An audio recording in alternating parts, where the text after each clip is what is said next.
ABŞ və İran arasında ikitərəfli atəşkəsə rəğmən qlobal enerji böhranı hələ də aktuallığını qoruyur. Beynəlxalq Enerji Agentliyinin xəbərdarlığı bu mənada diqqət çəkir. Məlumata görə hazırki neft və qaz böhranı tarixdə ən böyük enerji təchizatı pozuntularından biri hesab olunur. Bundan ən çox zərər çəkənlər isə həm də Avropa ölkələridir.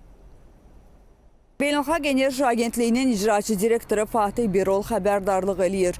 Dünya iqtisadiyyatı qara aprel dövrünə qədəm qoyur. Hazırki enerji böhranı 1973 və 1979-cu illərin tarixi şoklarını geridə qoyub.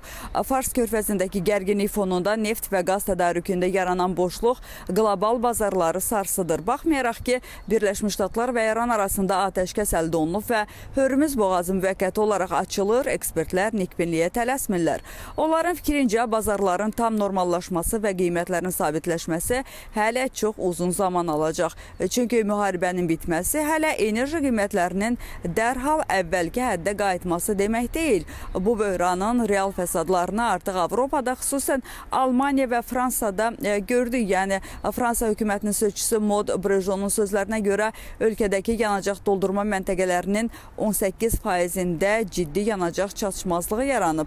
Maraqlı bir məqam var, çətinlik çəkən stansiyaların böyük əksəriyyəti, yəni 83% total enerji şəbəkəsinə məxsusdur. Buna səbəb isə şirkətin tətbiq etdiyi qiymət limiti və bunun yaratdığı logistik gərginlikdir.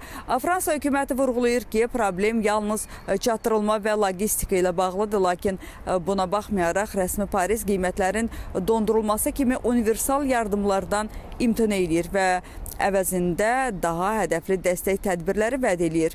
Fatih Birolun da qeyd elədiyi kimi bu böhran həm də bir fürsətdir. Artıq dünya başa düşür ki, enerji arxitekturası dəyişməlidir.